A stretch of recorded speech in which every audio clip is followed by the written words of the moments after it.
In this video, we will talk about language in the now, or language in the contemporary world. English is an international language. People whose mother tongue is English has a great advantage over speakers of other languages. Not only is English the official or unofficial language in some of the countries, but it is also favored as the language of international congresses, commercial negotiations, science journals, popular music, sports, civil aviation, diplomacy, technology and industry, and other undertakings or activities involving worldwide participation. Americans traveling abroad have become so accustomed to having foreigners communicate with them in English that they are surprised and even annoyed unjustifiably when these expectations are not met. In short, English has become the world's #1 second language, even though resistance to it is growing in some parts of the third world. The primacy of English is of relatively distant date, deriving from the political, economic, scientific, and technological role the United States has come to play in the decades following World War II. During the Middle Ages, Latin served as the language of intellectual discourse in most countries of Europe, even though it was no longer the first language of any speech community. French functioned as the universal language from 17th through the 19th century by a virtue of French political and intellectual influence, and it remained the preferred language of diplomacy until World War II. Americans find it both flattering and convenient that so many people the world over has at least a working knowledge of English, but give the matter little further thought. After all, they are used to traveling for thousands of miles in their own country and throughout much of Canada without a change in language. But in Europe, the situation is strikingly different. There, traveling a mere 100 miles may involve crossing 2 or even 3 language boundaries. It is therefore not surprising that many young Europeans begin serious study of foreign languages, including English, in primary or secondary schools. It should be noted that German is regaining some of the prestige it lost after World War II.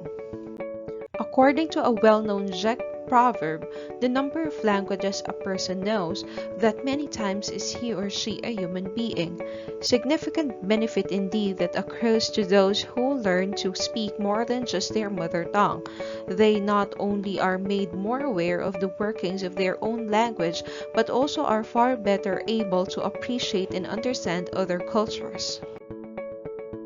The lack of skills in other languages on the part of young English-speaking Americans was recognized by the President's Commission of Foreign Language and International Studies, which in its final report stated that Americans' scandalous incompetence in foreign language also explains our dangerously inadequate understanding of world affairs.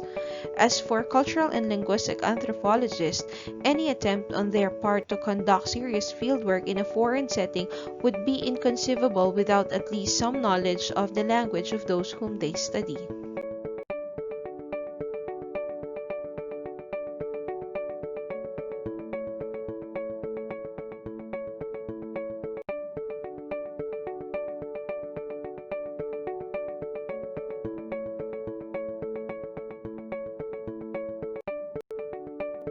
Always on, new literacies in language in an online global world.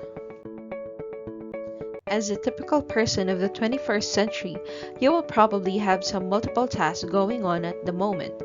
Maybe you are watching television or checking your Facebook page. Maybe you are also instant messaging. Maybe you are checking some fact you have just read on your iPod. Perhaps you are listening to music. Undoubtedly, your smartphone is charged sitting on your desk, and when you use that cell phone, it is just as likely that you will send a text message as press the dial button. An obvious question is, what are we as speakers and writers doing our language by a virtue of our new communication technologies, and how in turn do our linguistic practices impact the way we think and the way we relate to other people? In other words, what is our linguistic life like now that we are always on? There are many ways to examine language and digital communication, but in this discussion, our reference author addressed the four most important in this section. We will look at social linguistic changes, formal syntactical and grammatical changes, changes in orthography, and possible cognitive impacts of these new literacies. Connecting with our discussion of English in the last section, we will also address the language of the international internet. Social linguistic change. As we have already said, the use of language is perhaps the most important reflection of one's personal and social identity. Simply put, language is who you are. Some 50 years ago, the well-known sociologist Irving Goffman, 1959, introduced the theoretical construct of the presentation of self in everyday life. Though anticipated by Shakespeare 4 centuries earlier, all the world is a stage. Goffman argued that much of social life, our face time, is spent managing how we want others to see us. And because we are in many ways what we pretend to be, as Kurt von Gott said, this has important psychological implications as well. In non-digital environments, our speech and dress are the most conspicuous presentations of ourselves. However, in day-to-day, face-to-face real life, we are constrained in many ways. No matter how cool he talks and how baggy his pants are, a 50-year-old male college professor still remains that, even if his ball cap is on backwards. But on the internet, these restrictions are diluted or non-existent. On the web, not only can we be anonymous, we can be anybody. All bets are off. Where previously the implicit rules of social politeness may have kept many language judicious, in a comment to a blog or an online news story, we literally can say whenever we please without fear of social consequences. Likewise, in a face-to-face communication, we are compelled to interact with people in conversations as they come up. You have to deal with meeting that old boyfriend on the quad. A professor has to deal with that problem student who comes to the office for hand-holding every day. We cannot avoid these encounters, but in the world of digital communications, we are all language czars, as Naomi Barron argued 2008. That is, we control whom we want to talk to and when and on what terms. Though in the past, letters and telephones allowed some degree of management of the whom we would communicate with, this complete control of accessibility we now have in the 21st century is unprecedented. The types of communications have also radically changed. To take just one example, the anthropologist Bronislaw Malinowski 1923 proposed of that some speech is phatic communication, small talk for its own sake rather than for conveying information. All people do it everywhere because it is both a bonding ritual and a way of regulating discourse. For instance, two negotiators may get down to business after they exchange pleasantries for a while, even though each may care little about the other's family or last night's ball game. But how these pleasantries are exchanged may set the stage for how the rest of the meeting will go. Digital communication offers both faster and more distant phatic communication. As any professor can tell you, the moment class ends, out come the cell phones. Invariably, the conversation is brief and very phatic. It's me, how you doing? I'm fine, just got out of class. Yeah, catch you later, bye. But there is also an alternative. Twitter and texting offer another way of sending phatic signals, but these are away messages, waiting to be read at the receiver's convenience. The 140-character limit makes Twitter almost internationally designed for phatic communication. Combined with social network sites, we are never at a loss to know what our friends had for lunch or the latest cute thing Grandma's cat did.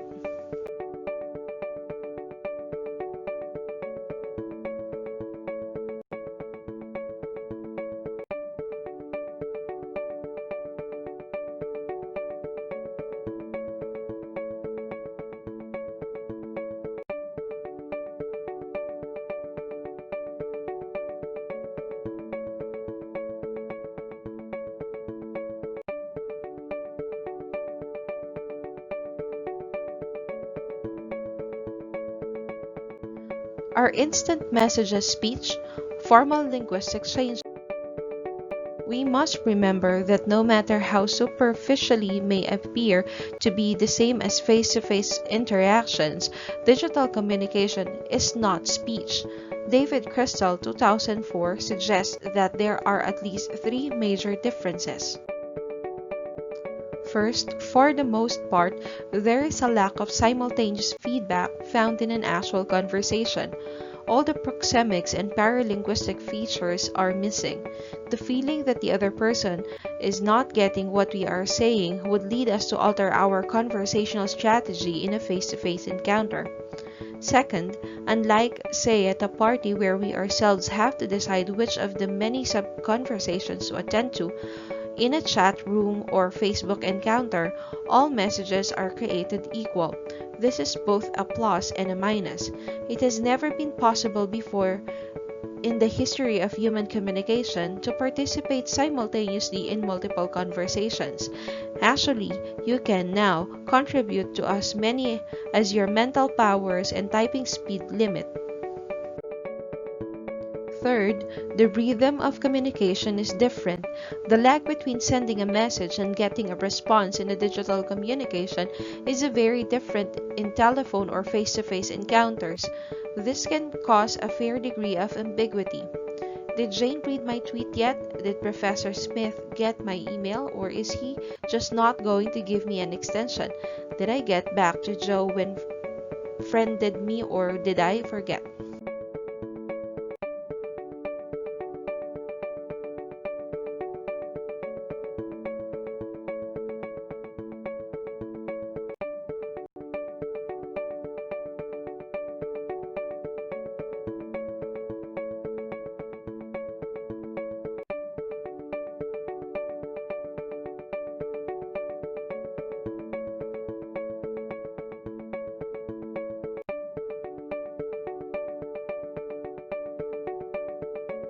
Changes in orthography.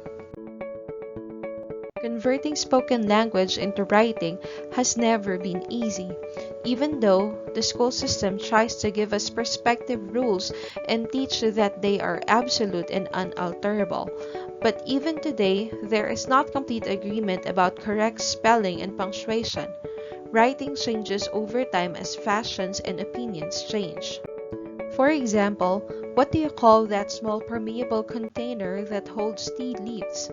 The Oxford English Dictionary cites two words, tea bag in 1898, tea-bag in 1936, and one word, tea bag, in 1977. And Shakespeare, the icon of all English courses, spelled his name a half dozen different ways.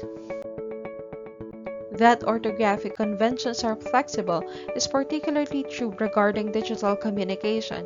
It is on-line or online, or e-mail or email. Is it the internet supposed to be capitalized? What do we do about all those S's that are now Z's, as in dogs, pirated softwares, and shared files? Is it okay? O-N-K or OK? Is it acceptable to use BTW for by the way in an email message to anyone, even a professor? Does LOL mean laugh out loud or lots of luck? Another question is, should we encourage or stifle creativity in digital communication orthography and style? Constance Hale and Jesse Scanlon in Wired Style 1999 argued that no one reads email with red pen in hand, so we should celebrate subjectivity and write the way people talk. Barron 2008. Others feel that allowing such digital anarchy is a recipe for social and linguistic disaster. As Barron 2008 says, modern linguistic theory eschews passing judgment on any linguistic variant, and I am not about to do so now. Rather, I am suggesting that should linguistic entropy snowball, we may discover that personally expressive, culturally accommodating, and clock-driven language users will find it increasingly difficult to understand one another's nuances. Crystal argues that so far, at least a pedagogical and moral panic surrounding email and texting is overblown.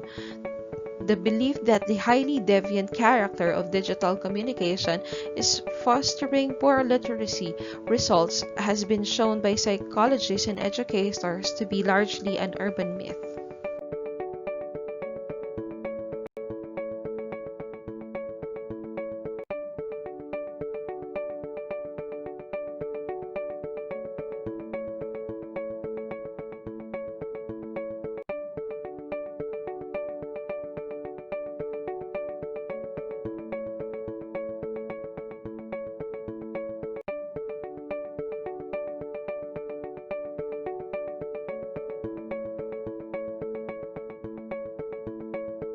Digital communication, literacy, and cognition. One other area where it has been suggested that digital communication literacy is changing modern life is in education and cognition. Donald Liu argued that there are four defining characteristics of these new literacies. First, new information and communication technologies involving novel literacy tasks require new skills and strategies if they are to be used effectively. Second, though this is often resisted overtly by deliberate educational policies or covertly by educators who sometimes are not nearly as literate with the internet as the students they teach, new literacies are now a critical component for full participation in civic, economic, and social life in a global world. Third, these literacies are deictic, that is, they change as new technologies emerge. Of course, literacy has always changed with technology. Example, consider the intellectual and social revolutions brought about with the advent of movable type and the printing press. What is different about digital communication is its immediacy. It took centuries for full impact of the Gutenberg press to be felt, but the internet allows for the immediate and universal exchange of new ideas and technologies. Fourth, new literacies are multiple, multimodal, and multifaceted, thus making them more complex to apprehend and understand. How this will be integrated into the 21st century educational system remains to be seen. Some wonder how new digital communication literacy is changing human cognition and patterns of thought, and not just in ways of learning how people socially relate to one another. The rise of book culture, of course, inexorably altered the way people conceived of the world and their place in it. The collective pool of human knowledge exponentially multiplied, and people could travel vicariously to the far ends of the earth in time and travelogues or history books. However, as with anything, there were costs. Scholars at the start of the Renaissance lamented, for example, the decline of the power of human memory and the reluctance of younger people to engage in daunting tasks of memorization. They were probably right, just as the spread of the hand calculator has impacted our ability to do even simple arithmetic in our heads. Already, for example, was see university libraries becoming places to network or centers for collaborative learning. Few go there to consult a journal article because often these are available in students' dorms, rooms, or computers. What kind of world will it be in the very near future when all the world's knowledge, music, and art are instantly accessible to everyone? One of remarkable improvements in web translations taking place daily, even problems in cross-cultural communication due to people speaking different languages might gradually become less important.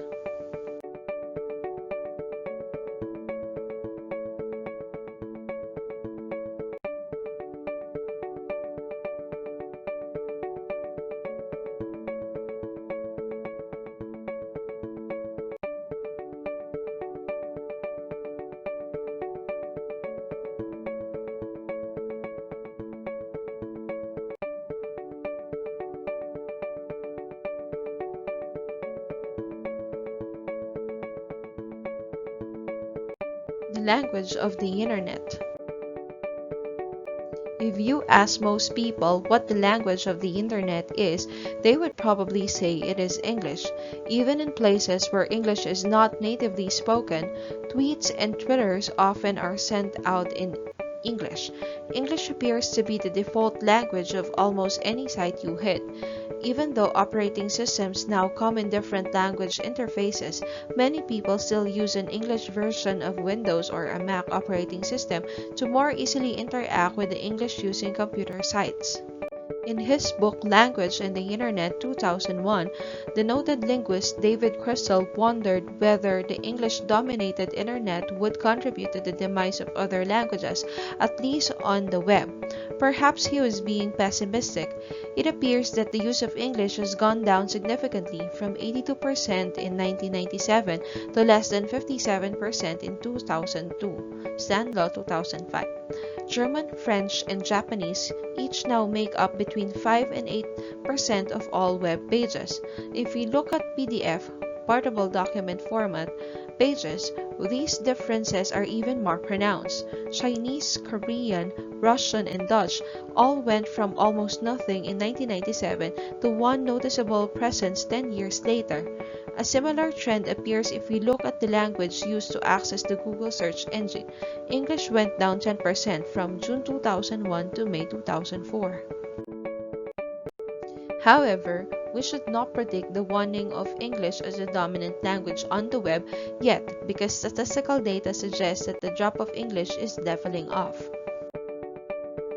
For example, language access on Google from September 2003 to now remained essentially the same for all languages.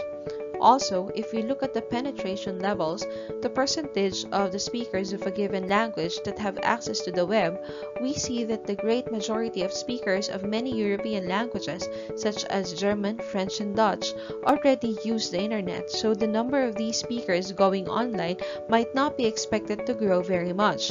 In contrast, only 59% of the English speakers use the web, so these numbers could increase. Stanlaw 2005. But there is another, perhaps more significant reason why English will still be a dominant presence in the digital world for some time to come. Political unrest and the international and economic affairs will likely continue to be highly contentious in the near future, and digital communications will no doubt play an important role. For example, few could forget that vivid pictures and messages being sent out of Iran during the Green Revolution election protests in summer of 2009. Because the Iranian government strictly monitors and censors conventional media as radio, television, and newspapers, it was social networking sites, blogs, Twitter, and YouTube that became the primary source of information for the outside world, which even news organizations such as CNN, BBC, and major print news agencies used when their personnel on the ground were quarantined. Not only were Western governments getting word of unrest taking place that they were not getting usual diplomatic means, the whole world's attention was drawn to these dramatic events. Reuters reported that these channels were so important that the Obama administration asked Twitter to postpone a scheduled network upgrade because it would have taken them temporarily offline. According to Twitter's own blog, they agreed to the State Department's request because events in Iran were tied directly to the growing significance of Twitter as an important communication and information network. And that ends our discussion on language in the now. Please do not forget to like and subscribe on this channel.